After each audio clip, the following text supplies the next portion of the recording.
Sometimes love isn't enough. As an adoptive mom, people would often say this to me, as if to imply I couldn't love my son enough to change behaviors or heal his trauma, so I should probably just give up. At least that's how I took those four powerful words, which had buried themselves deeply in my mind, leading me to doubt my ability to parent my child.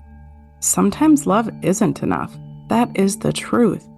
Oftentimes, you need love and powerful, personalized tools to raise a child who's experienced trauma and disrupted attachment, or a child who you're struggling to connect with.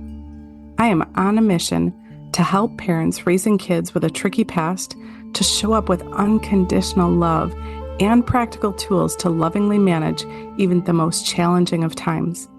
Be sure to subscribe to our podcast and follow us on Instagram and Facebook. Plus, if you like what you hear, I'd love for you to leave a review. Now let's get to the good stuff.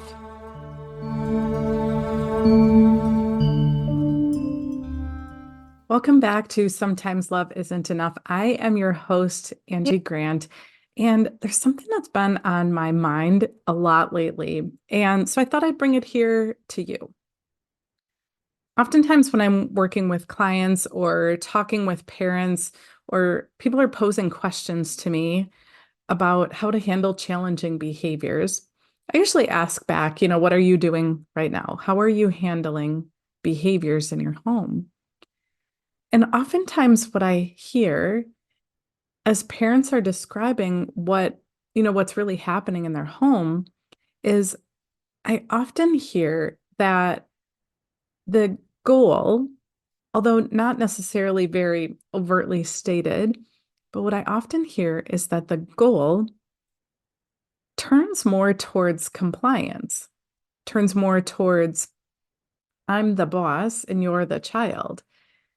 And I'm not saying that in a critical way or to have you question your parenting style in any way at all, but I wanted to bring this here to you during this episode to think about this, to reflect on this, and perhaps to share a little bit of perspective. So when I start working with families, I often ask them, the first thing that we work on is let's pick a goal. Let's create a vision of what you want your family to look like, what you want your relationship to look like. And then from that big, maybe seemingly impossible vision, I encourage my families to pick a goal.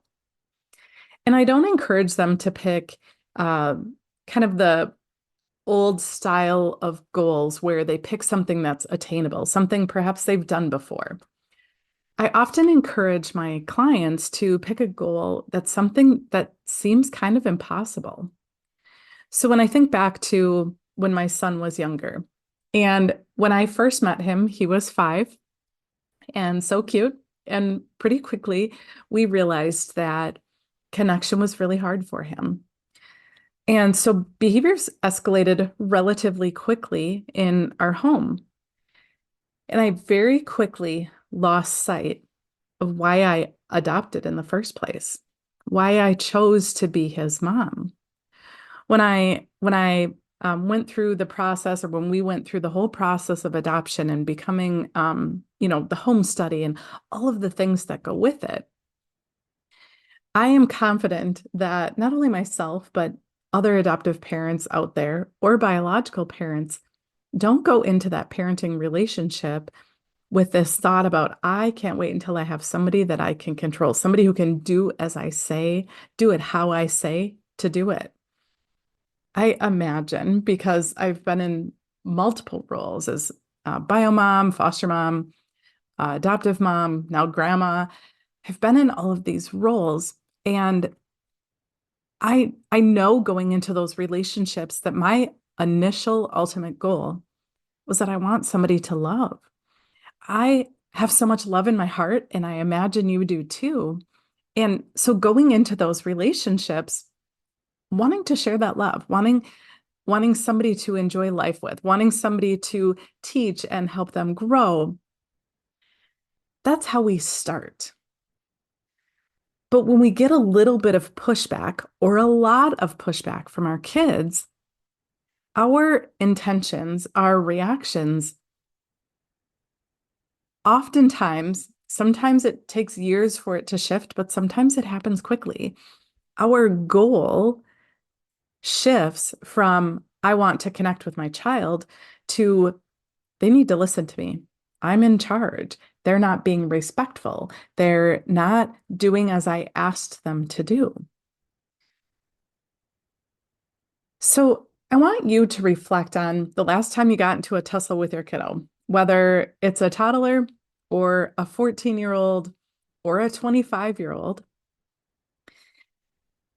I want you to reflect on that interaction and how your child was behaving, the words that they were saying or not saying. And I also want you to reflect on you and how you were showing up for your child. If you were an outsider watching in on that interaction, what would an outsider say was your goal in that interaction?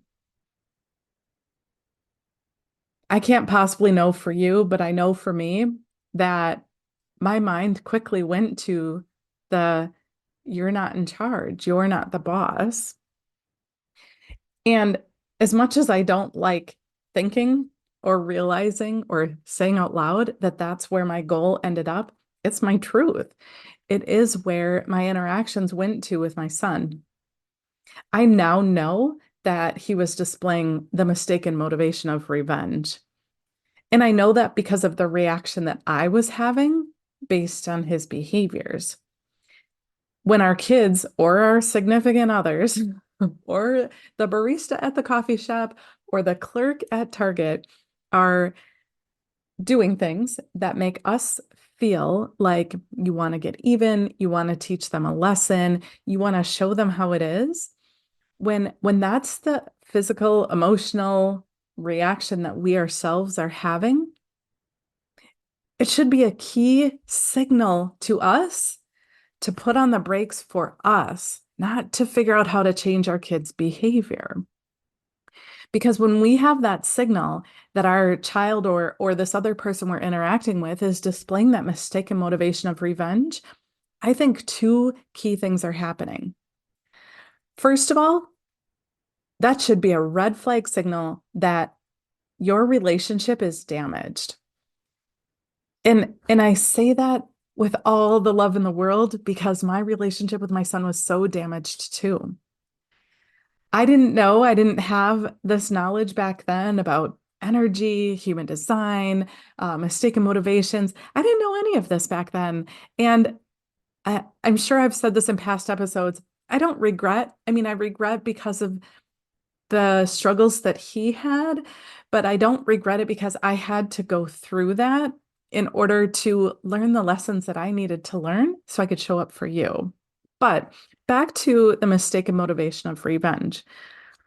When somebody that we care about in our life is triggering that feeling in us, that feeling of like you feeling like you want to teach them a lesson, you want to show them who's boss, that should be a key signal to you that something in your relationship has suffered, something in your relationship has been damaged and needs repair. You won't have impact on that behavior, at least not in probably the way that you want. You won't have impact on that behavior as long as your relationship is in this state of disorder, of a mess.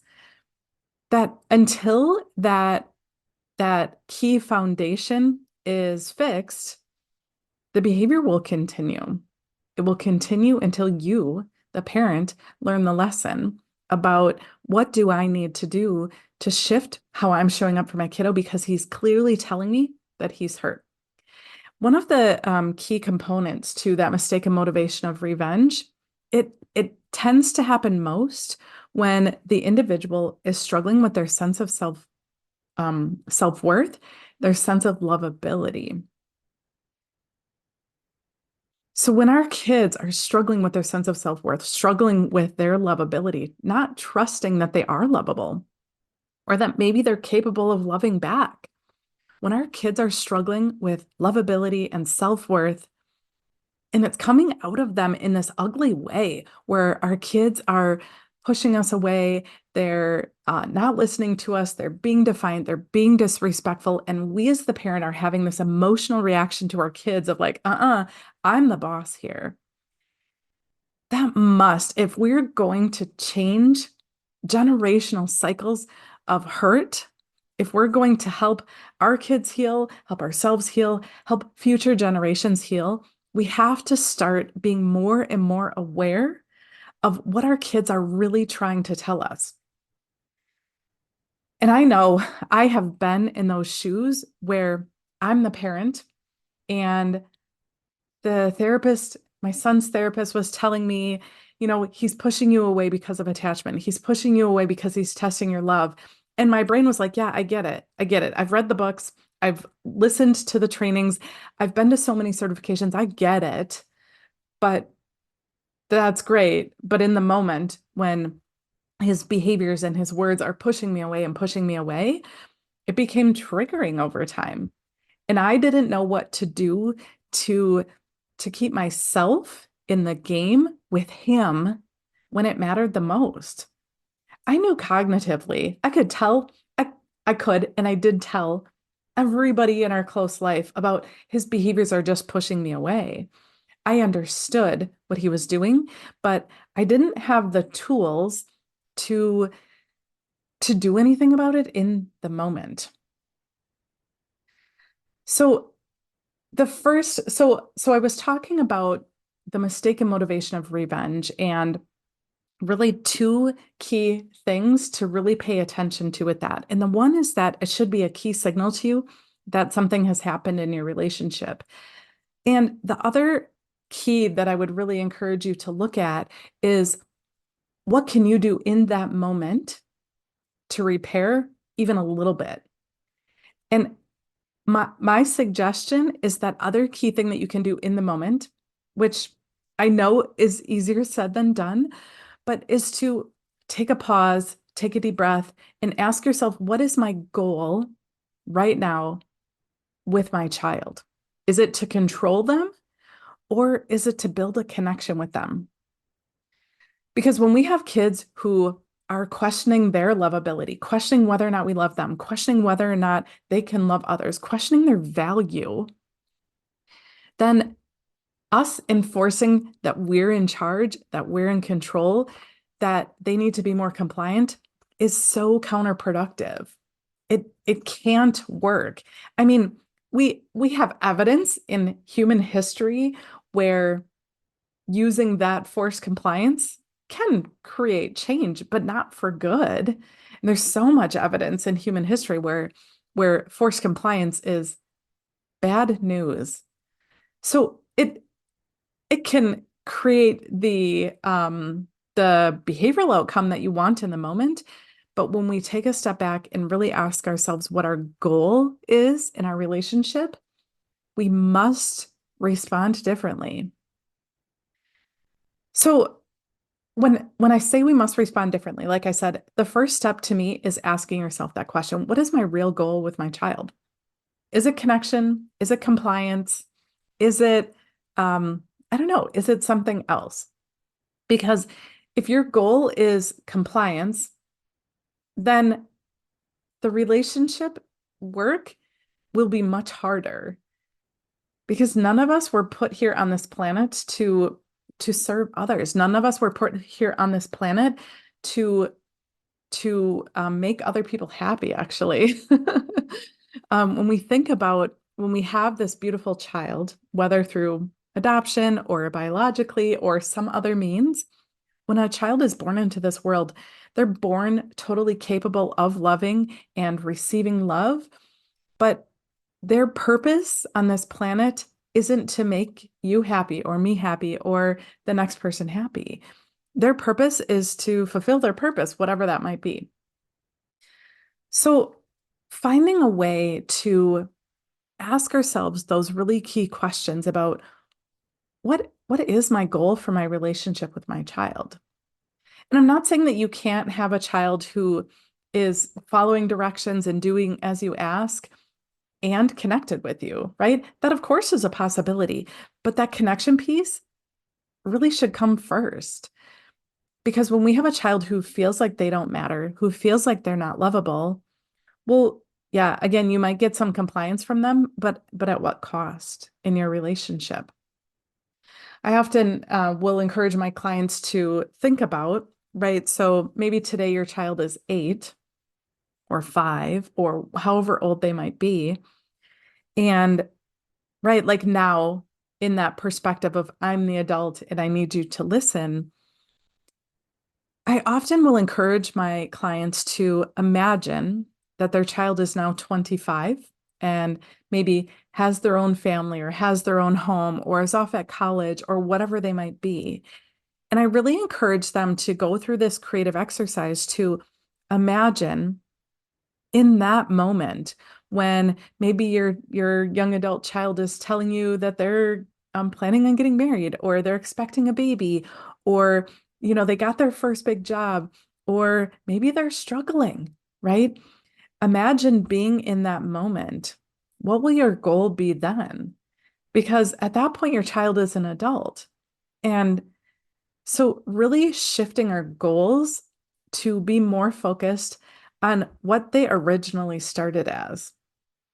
And even if your goals weren't outwardly stated when you first became a parent, I imagine when you reflect back and thought about like, oh, I'm going to have a child in whatever capacity, I imagine that there were some level of expectations. And I imagine that those expectations oftentimes were around the idea of connection and love and enjoyment. And they weren't around the ideas of having somebody to listen to all of the time or to do as you expect all the time.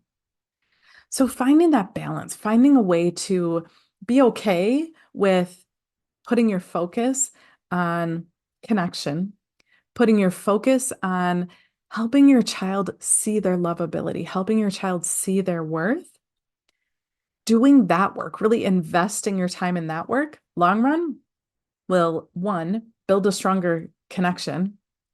Chances are, right? I can't guarantee that because I don't know how you'll be implementing these tools, but if we shift our focus to connection and really just seeing our kids and loving them for who they are, whether or not they listen to us, seeing value in our kids just because they are, not because of what they do, but because of who they are and that they exist, seeing their value and seeing their lovability, no matter how they behave, no matter what they say, no matter what they do. When we can really show up for our kids that way, well, they're more likely to also then do what we ask because relationships are reciprocal. But I think about back again when my son was younger, and I think about how compliance was a huge issue in our house. It caused me so much distress, so much frustration. But of course, there was non-compliance in our house because it was a one-way relationship. I was trying so hard, and in my effort to try so hard, I was pushing him away and teaching him that he didn't have value. I was teaching him that he wasn't lovable unless he did as I asked. And obviously that's not what I was saying to him, but it certainly is how my actions towards him were probably perceived.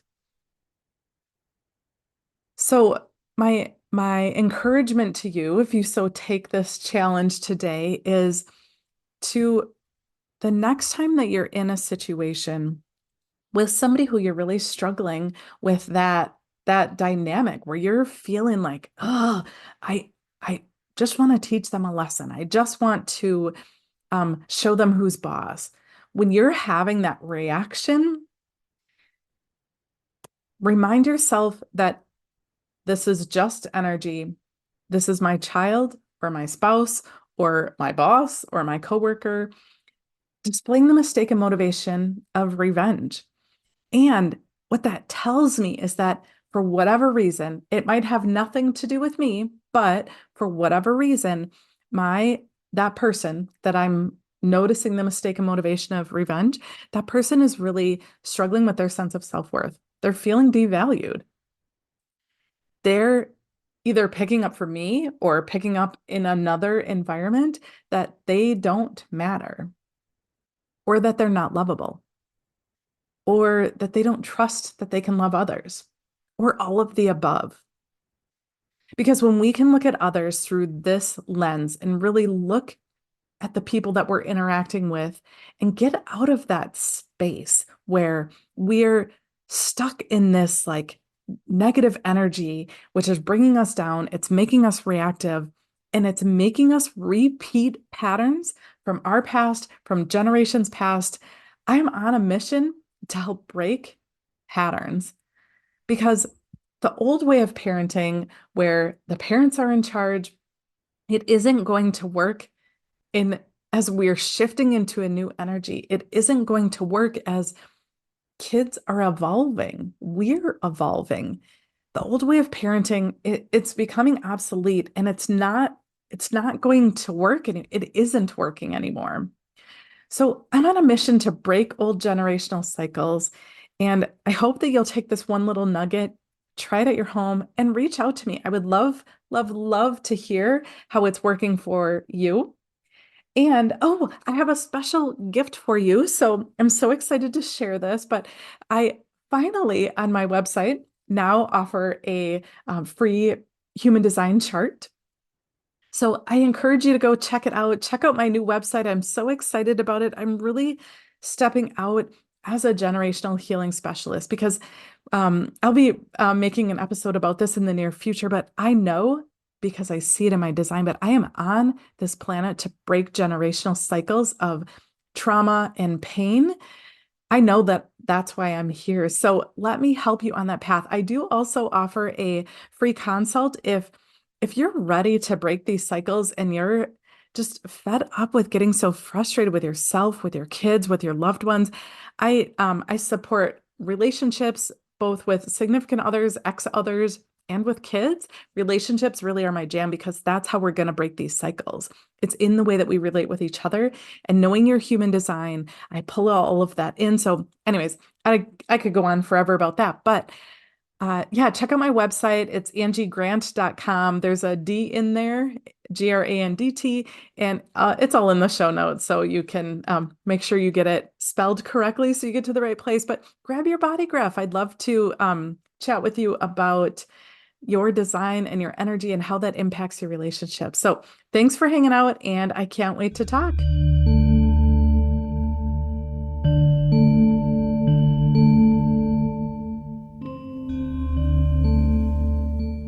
I hope that you found this episode so incredibly powerful. Thank you for joining us for Sometimes Love Isn't Enough. If you resonated with what you heard here, please subscribe to this podcast and give us a review. You can also follow us on all the socials. Check the show notes for all the details about how to start tackling behaviors and creating a powerful, loving relationship with your child, a child who needs your love the most. And if your gut's telling you that it's time for a change now, book a free consult. I'd love to help you love unconditionally and show you that you have that power within you.